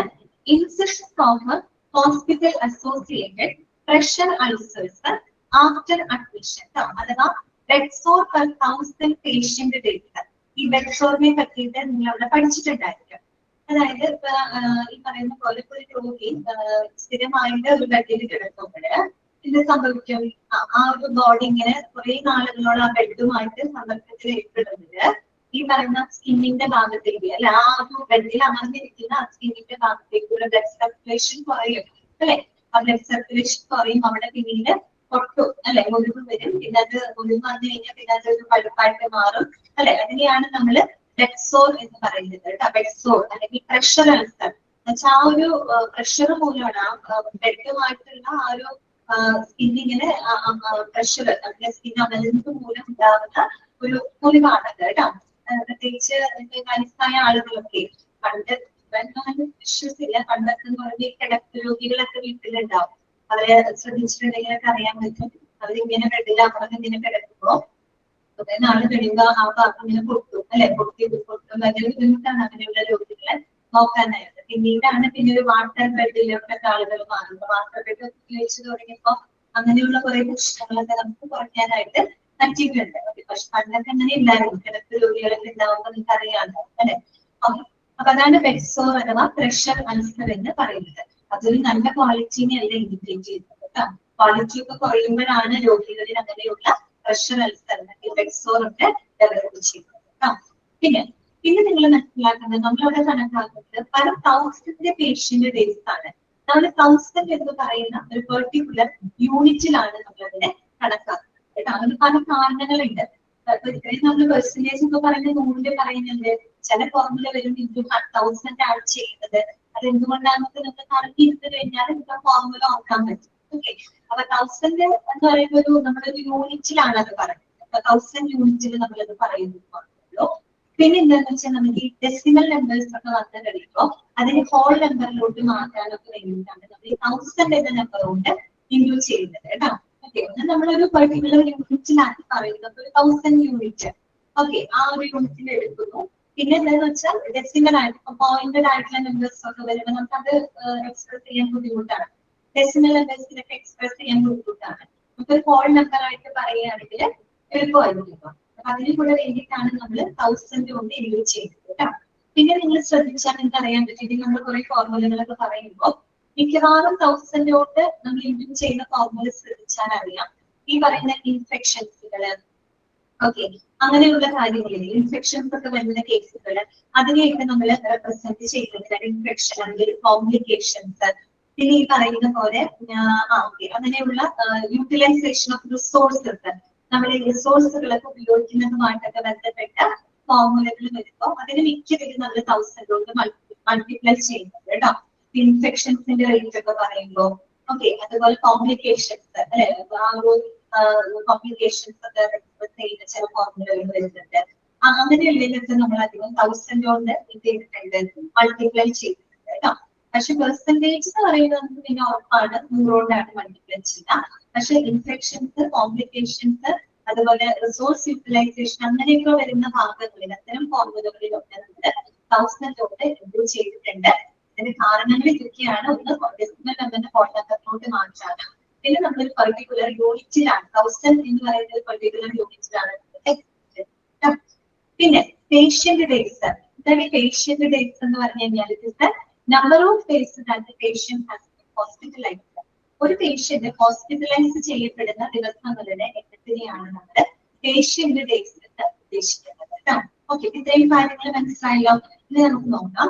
അപ്പൊ incidents of hospital associated pressure ulcer after admission, അഡ്മിഷന് ശേഷം പ്രഷർ അൾസർ അഥവാ ബെഡ്സോർ ഡെവലപ്പ് ചെയ്തിട്ടുള്ള കേസുകളുടെ ആ ഒരു എന്താണ് നമ്മളിവിടെ കണക്കാക്കുന്നത്. പ്രഷർ അൾസർ എന്താണ്? What is A pressure ulcer? It is a localized injury to the skin and or underlying tissue, normally over a body prominence, as a result of pressure or pressure is consolidation with shear or friction. Okay, നേരത്തെ പറഞ്ഞ same കാര്യമാണ് കേട്ടോ. നമ്മുടെ skin ഇങ്ങനെ ബ്ലഡിൽ കുറെ കാലം അമർന്നിരിക്കുന്നത് മൂലം അവിടുത്തെ ആ ഒരു പ്രഷർ മൂലം സ്കിന്നിലേക്കുള്ള ബ്ലഡ് സർക്കുലേഷൻ കുറയുകയും ആ ഭാഗം അവിടെ മുറിവ് വരാനും പിന്നെ അത് പഴുപ്പ് വരാൻ തുടങ്ങുന്ന ഒരു അവസ്ഥ. That is called pressure ulcer. അപ്പൊ ഫോർമുല എങ്ങനെയാ വരിക? Number of patients who develop new or worsening of pressure ulcer, അല്ലെ? പ്രഷർ അൾസർ ഡെവലപ്പ് ചെയ്തിട്ടുള്ളത് അല്ലെങ്കിൽ മോശമായിട്ടുള്ള കേസുകളുടെ എണ്ണം, അത്തരം പേഷ്യൻസുകളുടെ എണ്ണം divided by total number of patient days into 1000. Total number of patient days. Patient days എന്താണെന്ന് ഞാൻ പറഞ്ഞത്? Number of days that the patient has been hospitalised. എത്ര ദിവസങ്ങളോളം ആ ഒരു രോഗി ഹോസ്പിറ്റലൈസ് ചെയ്യപ്പെടുന്നത്, ആ ദിവസങ്ങൾ എടുക്കാം. അത്രയും ദിവസങ്ങളില് എത്ര പേഷ്യൻസ് ഈ പറയുന്ന പ്രഷർ അൾസർ ഡെവലപ്പ് ചെയ്തിട്ടുണ്ട്, അങ്ങനെയല്ലേ നമുക്ക് കണക്കാക്കാൻ പറ്റാം. ആ രോഗി ആ ഒരു ഹോസ്പിറ്റലിൽ എത്ര ദിവസങ്ങള് മൊത്തം ചെലവഴിച്ചിട്ടുണ്ട്, ആ ചെലവഴിച്ച ദിവസങ്ങളില് ഈ പറയുന്ന ചാൻസ് ഉണ്ട്, വരാനുള്ള ചാൻസ് ഉണ്ട്. അങ്ങനെയുള്ള ദിവസങ്ങളില് ഈ പറയുന്ന പ്രഷർ അൾസർ ഡെവലപ്പ് ചെയ്തിട്ടുള്ള പേഷ്യൻസുകളുടെ എണ്ണം ഇൻഡു എത്രയാ? 1000. കാരണം ഞാൻ പറഞ്ഞു 1000 യൂണിറ്റിലാണ് നമ്മളത് എക്സ്പ്രസ് ചെയ്യാനായിട്ട് എടുക്കുന്നത് കേട്ടോ. കിട്ടിയ formula number of patients who develop new or worsening of pressure ulcer divided by total number of patient days. Patient days into 1000. Okay, clear? Clear ആണല്ലോ? അപ്പൊ അതൊരു ഇൻഫെക്ഷൻ ആണ്, അല്ലെ? പ്രഷർ അൾസർ എന്ന് പറയുന്നത് ഒരു ഇൻഫെക്ഷൻ ആണ്. സോ നമ്മൾ 1000 കൊണ്ട് ഡിവൈഡ് ചെയ്തിട്ടുള്ളത് കേട്ടോ. അടുത്തതാണ് catheter associated urinary tract infection rate, അതുപോലെ ventilator associated pneumonia rate, central line associated bloodstream infection rate. ഇതെല്ലാം ഇൻഫെക്ഷൻസ് ആണ്, അല്ലെ? എല്ലാം ഇൻഫെക്ഷൻസിനെയാണ് പറയുന്നത്. സോ നമ്മൾ അതിന്റെ എല്ലാ ഫോർമുലകളും എന്തുകൊണ്ട് മൾട്ടിപ്ലൈ ചെയ്തിട്ട് 1000 കൊണ്ട് മൾട്ടിപ്ലൈ ചെയ്യുന്നുണ്ട് കേട്ടോ. 1000 കൊണ്ട് മൾട്ടിപ്ലൈ ചെയ്യുന്നുണ്ട്. അപ്പൊ അടുത്തത് നോക്കാം. catheter associated urinary tract infection rate കേട്ടോ. ഈ കത്തീറ്ററുമായിട്ട് ബന്ധപ്പെട്ട് വന്നിട്ടുള്ള യൂറിനറി ട്രാക്ട് ഇൻഫെക്ഷൻസിന്റെ നിരക്കാണ് നമ്മൾ നോക്കുന്നത്. നമ്മള് പഠിച്ചില്ലേ hospital acquired infection, nosocomial infection പഠിച്ചില്ലേ? മോസ്റ്റ് കോമൺ ആയിട്ടുള്ള ഒരു നോസോകോമിയൽ ഇൻഫെക്ഷൻ ആണ് എന്ത്? Catheter associated urinary tract infection വരാനുള്ള ചാൻസ് ഉണ്ട് നമുക്കറിയാം. അപ്പൊ അങ്ങനെയുള്ള കേസുകളുടെ ആ ഒരു എണ്ണമാണ് നമ്മളിവിടെ കൺസിഡർ ചെയ്യുന്നത് കേട്ടോ. ഫോർമുല മാത്രമേ പഠിക്കാനുള്ളൂ. ഫോർമുല എന്താണ്? Number of urinary catheter associated UTI. UTI means urinary tract infection in a month. ഇതിനൊരു കാര്യം കൂടെ ഞാൻ പറയാൻ പറ്റും. നമ്മൾ 1000 കൊണ്ട് ഇത് ചെയ്യുമ്പോഴേ നമ്മളൊരു സ്പെസിഫിക് പീരീഡ് ഒക്കെ പറയുമ്പോഴാണ് കേട്ടോ. ഓക്കെ, അതൊക്കെ ഓർത്ത് വെക്കാം. ഇൻഫെക്ഷൻസ്, കോംപ്ലിക്കേഷൻസ്, അതുപോലെ utilisation of resources over a specified period കേട്ടോ. ഒരു നിശ്ചിത കാലയളവിലൊക്കെ പറയുന്ന ഫോർമുലകളിലൊക്കെ നമ്മൾ എന്തുകൊണ്ട് മൾട്ടിപ്ലൈ ചെയ്യും? 1000 കൊണ്ട് മൾട്ടിപ്ലൈ ചെയ്യും. കാരണം എന്താണെന്ന് വെച്ചാൽ നമ്മളൊരു മന്ത് പറയുന്നുണ്ട്, പിന്നെ മന്ത് ആണ് പറയുന്നത്, മാസത്തെ കണക്കാണ്, ഒരു സ്പെസിഫൈഡ് ടൈമും കൂടെ നമ്മളവിടെ പറയുന്നുണ്ട് കേട്ടോ. ഓക്കെ, അപ്പൊ ഒരു മാസത്തില് ഈ പറയുന്ന കത്തീറ്ററുമായിട്ട് ബന്ധപ്പെട്ട് യൂറിനറി ട്രാക്ട് ഇൻഫെക്ഷൻസ് ഉണ്ടായ കേസുകളുടെ എണ്ണം ഓക്കെ ഡിവൈഡഡ് ബൈ എന്താണ്? Number of urinary catheter place in that month. അതേ മാസത്തില് ഈ പറയുന്ന കത്തീറ്റർ പ്ലേസുകളുടെ ആകെ എണ്ണം, അതായത് കത്തീറ്റർ ഉപയോഗിച്ച് രോഗികള് ചെലവഴിച്ച ദിവസങ്ങളുടെ എണ്ണം എടുക്കാം. അങ്ങനെ കത്തീറ്റർ ഉപയോഗിച്ച് രോഗികൾ ചെലവഴിച്ച ദിവസങ്ങളില് എത്ര രോഗികളില് അതുമായിട്ട് ബന്ധപ്പെട്ട് യൂറിനറി ട്രാക്ട് ഇൻഫെക്ഷൻസ് ഉണ്ടായിരുന്നു ഇൻറ്റു 1000 കേട്ടോ. 1000 ഓക്കെ യൂണിറ്റിൽ നമ്മൾ പറയും. ക്ലിയർ ആണോ? ഓക്കെ ആണോ? അതുപോലെ തന്നെയാണ് മറ്റുള്ളത് കേട്ടോ. വെന്റിലേറ്റർ അസോസിയേറ്റഡ് ന്യൂമോണിയ റേറ്റ് കേട്ടോ. വെന്റിലേറ്ററുമായിട്ട് ബന്ധപ്പെട്ട് വരുന്ന ന്യൂമോണിയയുടെ നിരക്കാണ്. ഫോർമുല നോക്കിയേ. Number of ventilator associated pneumonia in a month, ഒരു മാസത്തിന് ടൈം പീരീഡ് പറയുന്നത്, divided by number of ventilator days in that month into 1000. രോഗികൾ വെന്റിലേറ്ററിൽ ഉണ്ടായിരുന്ന ആദ്യ ദിവസങ്ങളുടെ എണ്ണം. അതിനകത്ത് എത്ര രോഗികളില് വെന്റിലേറ്ററുമായിട്ട് ബന്ധപ്പെട്ട് ന്യൂമോണിയ ഉണ്ടായിട്ടുണ്ട് ഇൻറ്റു 1000. ഓക്കെ. അടുത്തത് നോക്കിയേ. Central line associated blood stream infection rate. Central line എന്ന് പറഞ്ഞാൽ എന്താണ്? അതൊരു കത്തീറ്റർ തന്നെയാണ് കേട്ടോ. ലാർജ് കത്തീറ്റർ നെക്ക്, നമ്മുടെ കഴുത്തിന്റെ ഒക്കെ ഭാഗത്ത് നമ്മൾ ഈ ഡയാലിസിസിന്റെ ഒക്കെ പഠിച്ചപ്പോ പറഞ്ഞില്ലേ, ഷോർട്ട് ടേം ഡയാലിസിസിനൊക്കെ ഉപയോഗിക്കുന്നത് വാസ്കുലർ ആക്സസ് കത്തീറ്ററുകള്, അതൊക്കെ സെൻട്രൽ ലൈൻ കത്തീറ്റേഴ്സ് ആണ്. നമ്മൾ ആ നെക്കിന്റെ ഭാഗത്തല്ലേ അവിടെ ഇൻസിഷൻ ക്രിയേറ്റ് ചെയ്തിട്ട് നമ്മൾ ആ കത്തീറ്റർ കയറ്റി വിടുന്നത്. ഓക്കെ, അതാണ് സെൻട്രൽ ലൈൻ എന്ന് പറഞ്ഞാൽ കത്തീറ്റർ തന്നെയാണ്. നെക്കിന്റെ ഭാഗത്തോട് പ്ലേസ് ചെയ്യുന്ന കത്തീറ്റേഴ്സ് ആണ് കേട്ടോ. അപ്പോ അങ്ങനെയുള്ള സെൻട്രൽ ലൈൻ അസോസിയേറ്റഡ് ആയിട്ട് വന്നിട്ടുള്ള ബ്ലഡ് സ്ട്രീം ഇൻഫെക്ഷൻ റേറ്റ് അല്ലെ, ഈ പറയുന്ന പോലെ രക്തത്തിലൊക്കെ ഈ പറഞ്ഞ അണുബാധ ഉണ്ടാകാനുള്ള ചാൻസ് വളരെ കൂടുതലാണ്. അങ്ങനെയുള്ള കേസുകളുടെ നിരക്കാണ് കൺസിഡർ ചെയ്യുന്നത്. ഫോർമുല എന്താ വരിക? Number of central line associated blood stream infections in a month divided by number of central line days in that month into 1000. നേരത്തെ നമ്മൾ പറഞ്ഞ പോലെയാണ് വെന്റിലേറ്റർ അസോസിയേറ്റഡ്, അതുപോലെ തന്നെയാണ് central line associated blood stream infection rate. Okay, ഈ പറഞ്ഞിരിക്കുന്നതാണ് ന്യൂമറേറ്ററിൽ. Okay, clear? Okay ആണോ? അപ്പൊ നമ്മൾ 1000 കൊണ്ട് മൾട്ടിപ്ലൈ ചെയ്തിട്ടുള്ള മിക്ക ഫോർമുല ശ്രദ്ധിച്ചാൽ നിങ്ങൾക്ക് അറിയാൻ പറ്റും. കൂടുതൽ ഇൻഫെക്ഷൻസ് ഒക്കെ പറയുന്ന ഫോർമുലകളാണ്. പിന്നെ നമ്മളൊരു ടൈം പീരീഡ് പറയുന്നുണ്ട്, കോംപ്ലിക്കേഷൻസ് ഒക്കെ പറയുന്ന ഫോർമുലയിലൊക്കെ നമ്മൾ ഇത് എന്തുകൊണ്ട് മൾട്ടിപ്ലൈ ചെയ്തിട്ടുണ്ട്, 1000 കൊണ്ട് മൾട്ടിപ്ലൈ ചെയ്തിട്ടുണ്ട്. ഓക്കെ, അടുത്തത് കേട്ടോ 16ാമത്തെ സർജിക്കൽ സൈറ്റ് ഇൻഫെക്ഷൻ റേറ്റ്. അതും സർജിക്കൽ സൈറ്റ് ഇൻഫെക്ഷൻ എന്ന് പറയുന്നത് ഒരു ടൈപ്പ് ഓഫ് ഗ്ലോസോകോമിയൽ ഇൻഫെക്ഷൻ ആണ് അല്ലെ. ഇങ്ങനെ ഫോർമുല വരിക നോക്കി. Number of surgical site infections in a given month divided by number of surgeries performed in that month into 100 ആണ് കേട്ടോ. ഓക്കെ, ഇവിടെ മാത്രം നമ്മൾ 100 കൊണ്ടാണ് മൾട്ടിപ്ലൈ ചെയ്തിരിക്കുന്നത്. അവിടെ നിന്ന് ശ്രദ്ധിക്കണം, 1000 അല്ല, ഇൻറ്റു 100 ആണ് കേട്ടോ. Number of surgical site infections in a given month കേട്ടോ ഡിവൈഡഡ് ബൈ ആ ഒരു മാസത്തിലെ സർജിക്കൽ സൈറ്റ് ഇൻഫെക്ഷൻസ് കേസുകളുടെ എണ്ണം ഡിവൈഡഡ് ബൈ എന്താ നമ്മൾ നോക്കുക, number of surgeries performed in that month അല്ലെ. ആ ഒരു മാസത്തിൽ ആകെ എത്ര സർജറികൾ നടന്നിട്ടുണ്ട് ഇൻറ്റു 100 കേട്ടോ. ഓക്കെ, അടുത്തതാണ് ഹാൻഡ് ഹൈജീൻ കംപ്ലൈൻസ് റേറ്റ് കേട്ടോ. ഈ കംപ്ലൈൻസിന്റെ അർത്ഥം പാലിക്കുക എന്നുള്ള അർത്ഥമാണ് കേട്ടോ. Okay, hand hygiene compliance rate, അതായത് കൈ ശുചിത്വം അല്ലെ, ഹാൻഡ് ഹൈജീൻ പാലിച്ചിട്ടുള്ള കേസുകളുടെ നിരക്കാണ് നമ്മളവിടെ കൺസിഡർ ചെയ്യുന്നത് കേട്ടോ.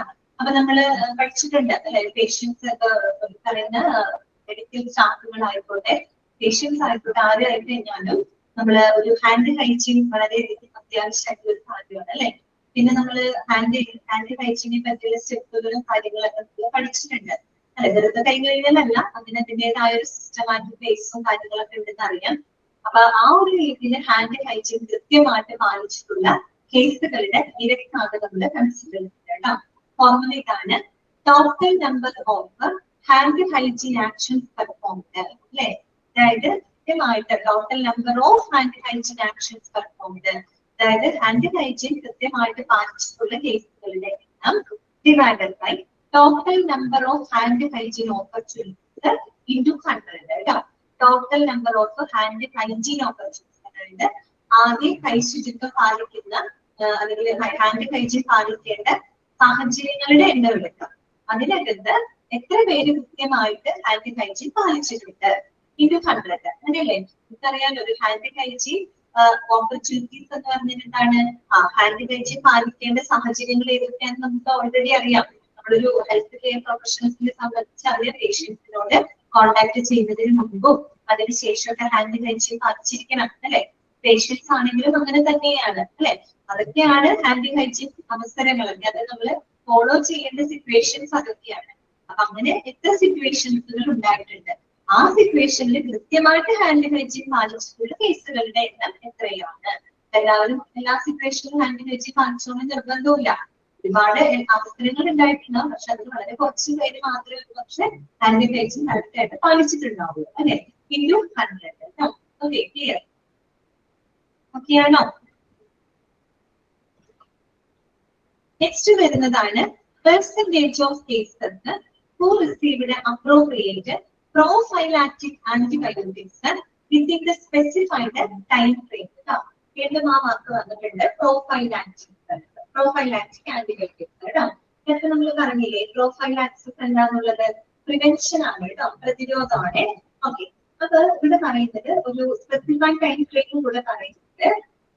അപ്പോ ഈ പ്രോഫൈലാക്റ്റിക് ആന്റിബയോട്ടിക്സുകൾ സ്വീകരിച്ചിട്ടുള്ള കേസുകളുടെ ശതമാനം ഇവിടെ മെയിനായിട്ട് ഉദ്ദേശിക്കുന്നത്, നമ്മളിപ്പോ ഈ സർജറി ഒക്കെ കഴിയുന്ന പേഷ്യൻസ് ഉണ്ടല്ലോ, നമ്മള് നോസോകോമിയൽ ഇൻഫെക്ഷൻ പഠിച്ചപ്പോ അതിനകത്തൊരു കാര്യം പറഞ്ഞു, ഈ ഇൻഫെക്ഷൻ വരാൻ റിസ്ക് ഉള്ള ചില കേസുകൾ നമ്മൾ അവിടെ പഠിച്ചിട്ടുണ്ട്. അതിനകത്ത് നമ്മൾ പറഞ്ഞു പ്രായം ചെന്ന ആൾക്കാര്, അല്ലെങ്കിൽ വീക്കായിട്ടുള്ള ഇമ്മ്യൂൺ സിസ്റ്റം ഉള്ള ആൾക്കാര്, അങ്ങനെയുള്ളവർക്കൊക്കെ സർജിക്കൽ സൈറ്റ് ഇൻഫെക്ഷൻസ് വരാനുള്ള ചാൻസ് വളരെയധികം കൂടുതലാണ്. അപ്പൊ എന്ത് ചെയ്യുന്നറിയാമോ, അങ്ങനെ വീക്ക് ഇമ്മ്യൂണിറ്റി ഒക്കെ ഉള്ള ആളുകൾക്ക്, അങ്ങനെയുള്ള ആളുകളെ സർജറിക്ക് വിധേയമാക്കുമ്പോൾ ആ ഒരു സർജറിക്ക് ശേഷം ഇൻഫെക്ഷൻ വരാനുള്ള ചാൻസ് ഉണ്ടെന്ന് നമുക്കറിയാം. നമ്മൾ മുൻകൂട്ടി കണക്കാക്കിയിട്ട് സർജറിക്ക് മുൻപായിട്ട് തന്നെ എന്ത് കൊടുക്കും? പ്രോഫൈലാക്റ്റിക് ആന്റിബയോട്ടിക്സുകൾ കൊടുക്കാറുണ്ട്. കാര്യം അതിന്റെ ഇമ്മ്യൂൺ സിസ്റ്റം വളരെ വീക്കാണ്. സർജറി കഴിഞ്ഞ് മിക്കവാറും ഇൻഫെക്ഷൻ, സർജിക്കൽ സൈറ്റ് ഇൻഫെക്ഷൻ വരാനും അവരുടെ കണ്ടീഷൻ മോശമാവാനുള്ള ചാൻസ് ഉണ്ട്. അത് മുന്നിൽ കണ്ടുകൊണ്ട് സർജറിക്ക് മുൻപായിട്ട് തന്നെ അവർക്ക് പ്രോഫൈലാക്റ്റിക് ആന്റിബയോട്ടിക്സുകൾ കൊടുക്കാറുണ്ട്. ഓക്കെ, അങ്ങനെ കൃത്യമായിട്ട് പ്രോഫൈലാക്റ്റിക് ആന്റിബയോട്ടിക്സുകൾ റിസീവ് ചെയ്തിട്ടുള്ള സ്വീകരിച്ചിട്ടുള്ള കേസുകളുടെ ശതമാനം ഫോർമുല എങ്ങനെയാ വരിക? Number of patients who did receive appropriate prophylactic antibiotics അല്ലെ, divided by എന്താണ്? Number of patients who underwent surgeries in the OT. കാര്യം മനസ്സിലായല്ലോ? ഓപ്പറേഷൻ ചെയ്ത് സർജറി ആയിട്ട് കണക്ട് ചെയ്യുന്നത് അതുകൊണ്ടാണ് സർജിക്കൽ സൈറ്റ് ഇൻഫെക്ഷൻ വരാതിരിക്കാനായിട്ട് അവർക്ക് മുൻകൂട്ടി കൊടുക്കുന്നത് ഒരു മരുന്നാണ്. അതുകൊണ്ട് ഡിനോമിനേറ്ററിൽ എന്താണ് വരിക? Number of patients who underwent surgeries in the OT. Operation കേസില് സർജറിക്ക് വിധേയമായിട്ടുള്ള പേഷ്യൻസുകളുടെ ആകെ എണ്ണം, അതിൽ ആകെ എത്ര പേരുണ്ടായിരുന്നു, അതിനകത്ത് എത്ര പേര് പ്രോഫൈലാക്റ്റിക് ആന്റിബയോട്ടിക്സ് പ്രോപ്പർ ആയിട്ട് എടുത്തിട്ടുണ്ട്, അങ്ങനെയല്ലേ കണക്കെന്താ? 100 കേട്ടോ. 100 കൊണ്ട് മൾട്ടിപ്ലൈ ചെയ്യും. പെർസെന്റേജ് ആണല്ലോ, സോ ഇൻറ്റു 100 കേട്ടോ. Okay, clear? ഒന്ന് വായിച്ചു നോക്കാമോ? ഇത്ര എടുത്ത ഫോർമുലാസുകൾ ഒന്ന് വായിച്ചു നോക്കൂ കേട്ടോ.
വായിച്ചോ? മനസ്സിലായോ? ഓക്കെ അല്ലേ എല്ലാവർക്കും? അടുത്തത് നോക്കാം കേട്ടോ. നമുക്ക് നെക്സ്റ്റ് നോക്കാം. അടുത്തത് 19ാമത്തെ percentage of rescheduling of surgeries കേട്ടോ. റീഷെഡ്യൂൾ ചെയ്യപ്പെട്ടിട്ടുള്ള സർജറിയുടെ ശതമാനം. റീഷെഡ്യൂൾ ചെയ്യാന്ന് പറയുമ്പോൾ ഒരു കാര്യം നമുക്ക് ഉറപ്പാണ്, നമ്മൾ ഓൾറെഡി പ്ലാൻ ചെയ്ത് വെച്ചിട്ടുള്ള സർജറികളാണ് അല്ലെ. ഓൾറെഡി നമ്മൾ അൺഎക്സ്പെക്ടഡ് ആയിട്ട് വരുന്ന സർജറികളല്ല, നമ്മൾ പ്രീ പ്ലാൻ ചെയ്ത് വെച്ചിട്ടുള്ള സർജറികൾ അല്ലെ. അത്തരം സർജറികളെ എത്ര എണ്ണം നമുക്ക് റീഷെഡ്യൂൾ ചെയ്യേണ്ടതായിട്ട് വന്നിട്ടുണ്ട്. ഒന്നുകിൽ നമുക്ക് ചിലപ്പോൾ നേരത്തെ സർജറി നടത്തേണ്ടതായിട്ട് വരാം, ചിലപ്പോൾ പോസ്റ്റ്പോൺ ചെയ്യേണ്ടതായിട്ട് വരും. നമ്മൾ പ്ലാൻ ചെയ്തതിൽ നിന്ന് വ്യത്യസ്തമായിട്ട് ചിലപ്പോൾ അതൊന്ന് നീട്ടിയെടുക്കേണ്ടതായിട്ട് വരാം അല്ലെ. പല കാരണങ്ങൾ കൊണ്ടാണ്. ചിലപ്പോൾ ഡോക്ടറുടെ അസൗകര്യമുണ്ടോ, അല്ലെങ്കിൽ ഇപ്പൊ രോഗിയുടെ കണ്ടീഷൻ സ്റ്റേബിൾ അല്ലാത്തതുണ്ടോ, അങ്ങനെയൊക്കെ ചിലപ്പോൾ സർജറികൾ എന്ത് ചെയ്യേണ്ടി വരും, നമുക്ക് റീഷെഡ്യൂൾ ചെയ്യേണ്ടതായിട്ട് വരും അല്ലെ. നമ്മൾ പ്ലാൻ ചെയ്തതിൽ നിന്നും നമുക്ക് എന്തെങ്കിലും മോഡിഫിക്കേഷൻസ് വരുത്തേണ്ടതായിട്ട് വരും. അങ്ങനെ വന്നിട്ടുള്ള കേസുകളുടെ ശതമാനമാണ് അവിടെ കൺസിഡർ ചെയ്യുന്നത്. Percentage of rescheduling of surgery. അപ്പോ എന്താണ് റീഷെഡ്യൂളിംഗ് എന്ന് അവിടെ പറയുന്നത്? Rescheduling of surgeries consist of cancellation and postponement practically beyond 4 hours of the surgery. Okay, reschedule ചെയ്യാന്ന് പറയുന്നത് എന്താ ഉദ്ദേശിക്കുന്നത്? ഒന്നുകിൽ നമ്മൾ ആ പ്ലാൻ ചെയ്തിട്ടുള്ള സർജറി ക്യാൻസൽ ചെയ്യാം, വേണ്ടാന്ന് വെക്കലാവാം, അല്ലെങ്കിൽ പോസ്റ്റ്പോൺ ചെയ്യലാവാം.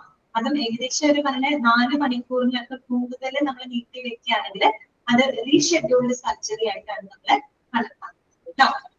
എങ്ങനെയാ ഫോർമുല വരിക? Number of cases rescheduled, reschedule ചെയ്യപ്പെട്ടിട്ടുള്ള കേസുകളുടെ എണ്ണം ഡിവൈഡഡ് ബൈ എന്താണ്? Number of cases planned. That means number of surgical cases planned. നമ്മൾ ആകെ പ്ലാൻ ചെയ്തതെന്ന് ആണല്ലോ മാറ്റങ്ങൾ വരുന്നത്. പ്ലാൻ ചെയ്തിട്ടുള്ള സർജറികളാണ് നമുക്ക് റീഷെഡ്യൂൾ ചെയ്യേണ്ടതായിട്ട് വരാം അല്ലെ. അല്ലാതെ പെട്ടെന്ന് വരുന്ന സർജറികൾക്ക് റീഷെഡ്യൂൾ ചെയ്യേണ്ടതായിട്ട് വരുമോ? ഇല്ല.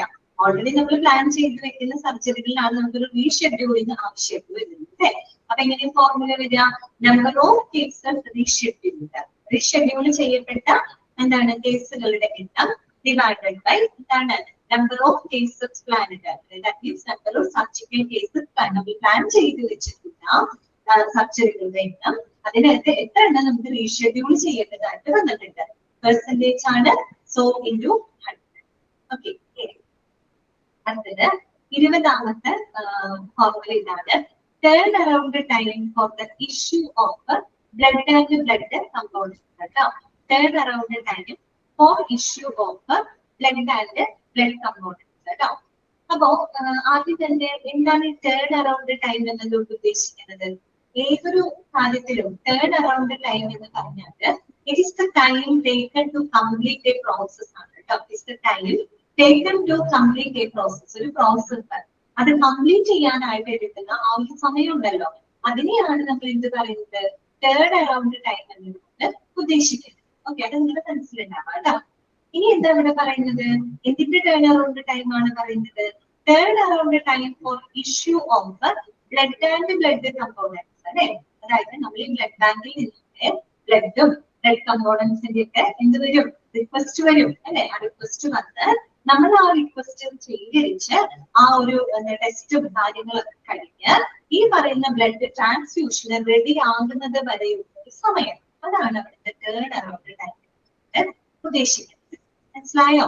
ടേൺ അറൌണ്ട് ടൈം എന്ന് പറയുമ്പോൾ issue of blood and blood components, ബ്ലഡും ബ്ലഡ് കമ്പോണൻസും ബ്ലഡ് ബാങ്കിൽ നിന്ന് ഇഷ്യൂ ചെയ്യാൻ എടുക്കുന്ന സമയം. ആ സമയം എപ്പോ തൊട്ട് എപ്പോ വരെയാന്നുള്ളത് കറക്റ്റ് ആയിട്ട് നിങ്ങൾ മനസ്സിലാക്കി വെക്കണം.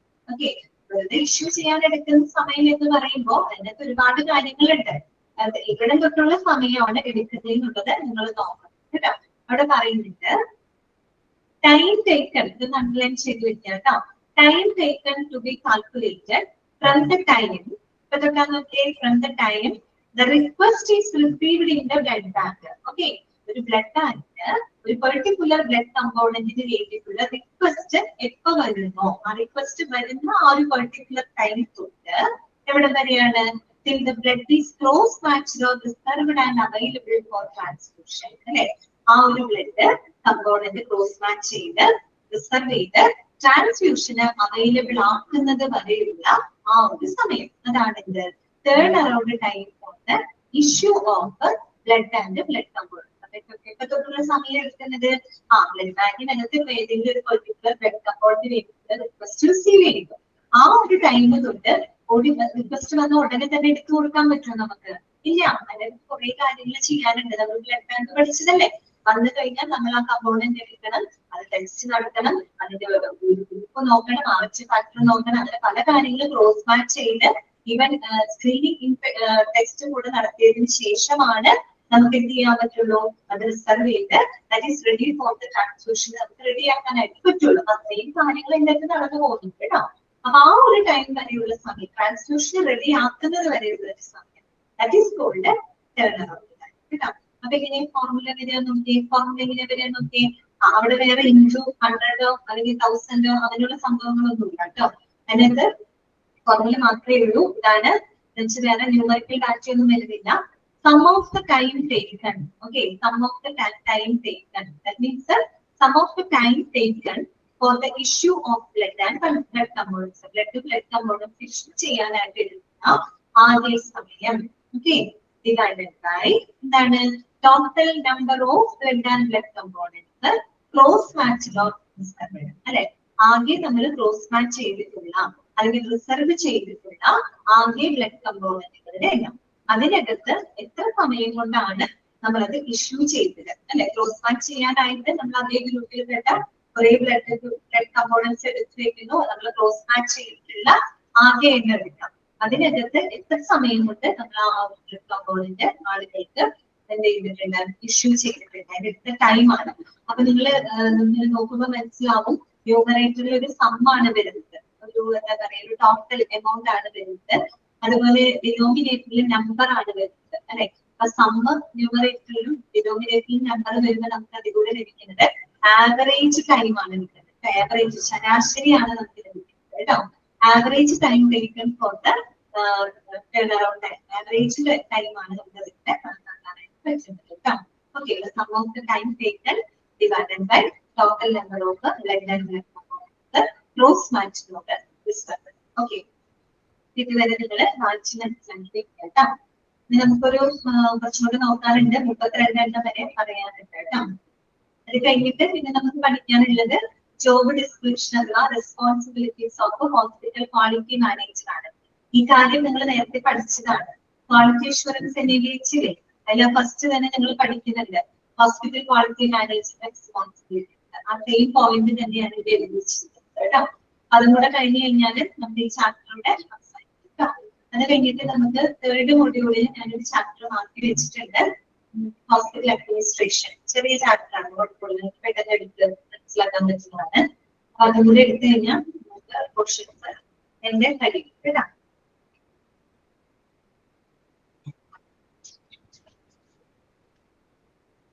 എന്തായാലും ഈ മന്ത് അവസാനത്തോടു കൂടി നിങ്ങളുടെ പോർഷൻസ് കവർ ചെയ്യാനാണ് പറഞ്ഞിട്ടുള്ളത്. അപ്പോഴേക്കും നമുക്ക് കഴിയുമെന്ന് വിചാരിക്കാം. എനിക്കൊരു എക്സ്ട്രാ പീരീഡും കൂടെ നിങ്ങളുടെ ബാച്ചിൽ ഇട്ടിട്ടുണ്ട്. ശരിയാ, ഇന്നുണ്ട്, നാളെ ഉണ്ട്, മറ്റന്നാളുണ്ട്. നമുക്ക് എന്തെങ്കിലുമൊക്കെ ആക്കാൻ പറ്റും. ഓക്കെ, അപ്പൊ ഞാൻ അൺമ്യൂട്ട് ചെയ്യാൻ കേട്ടോ. ഇന്നത്തെ ക്ലാസ്സിൽ എന്തെങ്കിലും സംശയം ഉണ്ടെങ്കിൽ ചോദിക്കാം.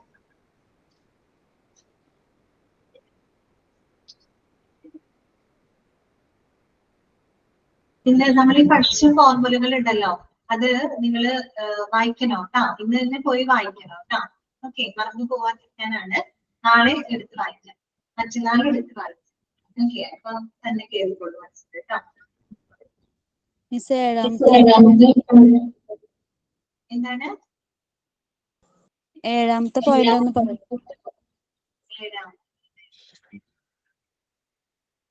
Percentage of unplanned return to OT അല്ലെ. ഓപ്പറേഷൻ തിയേറ്ററിലേക്ക് ആകസ്മികമായിട്ട് തിരിച്ചു പോകേണ്ടി വന്നിട്ടുള്ള കേസുകളുടെ ശതമാനം. അതായത് ഓപ്പറേഷൻ തിയേറ്ററിൽ ആദ്യത്തെ ഒരു സർജറി ചെയ്തു, ആദ്യത്തെ സർജറി കഴിയുമ്പോൾ ചിലപ്പോൾ ആ സർജറിയിൽ എന്തെങ്കിലും പ്രശ്നങ്ങൾ വന്നിട്ടോ അല്ലെങ്കിൽ സർജറി തുടർന്ന് വല്ല ബ്ലീഡിങ്ങോ മറ്റെന്തെങ്കിലും പ്രോബ്ലം വന്നു കഴിഞ്ഞാൽ വീണ്ടും റീ ഓപ്പറേറ്റ് ചെയ്യാനായിട്ട് ആ രോഗിയെ നമുക്ക് തിരിച്ചു കയറ്റേണ്ടതായിട്ട് വരും. അങ്ങനെ വന്നിട്ടുള്ള കേസുകളുടെ ശതമാനമാണ് അവിടെ പറയുന്നത്. ഓക്കെ, അതാണ് unplanned return to OT is defined as any secondary procedure that is needed for a complication that is resulted directly from the index operation എന്ന് വെച്ചാൽ ആദ്യത്തെ ഓപ്പറേഷൻ കഴിഞ്ഞിട്ട് അതുമൂലം എന്തെങ്കിലും കോംപ്ലിക്കേഷൻസ് ഉണ്ടായിട്ട് രണ്ടാമത് റീഓപ്പറേറ്റ് ചെയ്യാൻ വേണ്ടിയിട്ട് രോഗിയെ കയറ്റുന്നതായിട്ട് വരികയാണ്. ഓക്കെ, അതും ഡ്യൂറിങ് ദി സെയിം അഡ്മിഷൻ എന്ന് പറയാൻ കാരണം അഡ്മിറ്റ് ചെയ്തു, ഫസ്റ്റ് സർജറി കഴിഞ്ഞു, ഡിസ്ചാർജ് ചെയ്യുന്നതിന് മുമ്പ് രണ്ടാമതും സർജറിക്ക് വീണ്ടും കയറ്റേണ്ടതായിട്ട് വരികയാണ് കേട്ടോ. അപ്പൊ അങ്ങനെയുള്ള കേസുകളുടെ ശതമാനമാണ് അവിടെ പറയുന്നത് കേട്ടോ. അതിനൊരു എക്സാമ്പിൾ ആണ്, നമുക്ക് മനസ്സിലാവുന്ന എക്സാമ്പിൾ കൊടുത്തിട്ടുണ്ട്. പോസ്റ്റ് ഓപ്പറേറ്റീവ് ബ്ലീഡിംഗ് ഡീബ്രൈറ്റ്മെന്റ്, അതായത് ഓപ്പറേഷൻ കഴിഞ്ഞതിന് ശേഷം സിവിയർ ആയിട്ട് എന്തെങ്കിലും ബ്ലീഡിങ് വരികയാണ് അല്ലെ. സിവിയർ ബ്ലീഡിംഗ് ഒക്കെ വന്നു കഴിഞ്ഞാൽ ആ ബ്ലീഡഡ് ആയിട്ടുള്ള ആ ഒരു സെല്ലുകൾ നമുക്ക് റിമൂവ് ചെയ്യേണ്ടതായിട്ട് വരും. ഓക്കെ, അപ്പൊ അതിനെയാണ് നമ്മൾ ഡീബ്രൈറ്റ്മെന്റ് എന്ന് പറയുന്നത്. അതായത് ഈ ഹെൽത്തി അല്ലാത്ത ടിഷ്യൂസ് അല്ലെങ്കിൽ സെല്ലുകള് സിവിയർ ബ്ലീഡിംഗ് വരുമ്പോൾ എന്ത് സംഭവിക്കും, അതിന്റെ ബ്ലഡ് നഷ്ടപ്പെടുമ്പോൾ ആ സെല്ല് നശിച്ചു പോകും. അങ്ങനെയുള്ള സെല്ലുകളെ എടുത്തു മാറ്റേണ്ടതായിട്ട് വരും. ഓക്കെ, അതിനെയാണ് ഡീബ്രൈറ്റ്മെന്റ് എന്ന് പറയുന്നത് കേട്ടോ. അതുപോലെ സെക്കൻഡറി സ്വിച്ചറിംഗ് എംബോലെക്ടമി എന്ന് വെച്ചാൽ ഈ ബ്ലഡ് വെസൽ ഉണ്ടല്ലോ, രക്തത്തൊഴിലൊക്കെ ഇങ്ങനെ ബ്ലഡ് ഇങ്ങനെ കട്ട പിടിക്കുന്ന ഒരു അവസ്ഥ. ഓപ്പറേഷൻ കഴിഞ്ഞ് ഇറക്കിയ പേഷ്യന്റ് ആണ്, പെട്ടെന്ന് ബ്ലഡ് ക്ലോട്ട് ആവുന്നതായിട്ട് ശ്രദ്ധയിൽപ്പെട്ട് കഴിഞ്ഞാൽ ഉടനടി ആ ക്ലോട്ട് എടുത്ത് മാറ്റണം. ആ ക്ലോട്ടിങ് മാറ്റിയില്ലെങ്കിൽ പ്രശ്നമാണല്ലോ. അപ്പൊ അതിന് വേണ്ടിയിട്ട് രണ്ടാമത് വീണ്ടും സർജറി ചെയ്യേണ്ടതായിട്ട് വരും, ചിലപ്പോൾ ഒരു റീ ഓപ്പറേറ്റ് ചെയ്യേണ്ടതായിട്ട് വരും. ഓക്കെ, അപ്പൊ അതിനൊക്കെയുള്ള കേസുകളാണ് ഉദ്ദേശിക്കുന്നത്. ഫോർമുല എങ്ങനെ വരിക, number of unplanned return to operation theatre അല്ലെ. ഓപ്പറേഷൻ തിയേറ്ററിലോട്ട് അൺപ്ലാനഡ് ആയിട്ട് റിട്ടേൺ ചെയ്തിട്ടുള്ള കേസുകളുടെ എണ്ണം divided by number of patients who underwent surgeries in the operation. Operation തിയേറ്ററിൽ ആകെ നടന്നിട്ടുള്ള സർജറികളുടെ എണ്ണം ഇതിലെടുക്കാം. ആ ഓപ്പറേഷൻ തിയേറ്ററിൽ ആകെ എത്ര സർജറികൾ നടന്നിട്ടുണ്ടായിരുന്നു, അതിനകത്ത് എത്ര കേസുകളിൽ തിരിച്ച് വീണ്ടും റീ ഓപ്പറേറ്റ് ചെയ്യേണ്ടതായിട്ട് വന്നിട്ടുണ്ട്.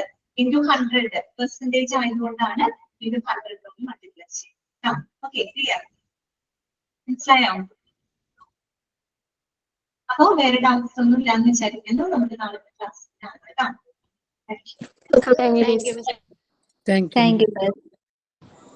Thank you, miss.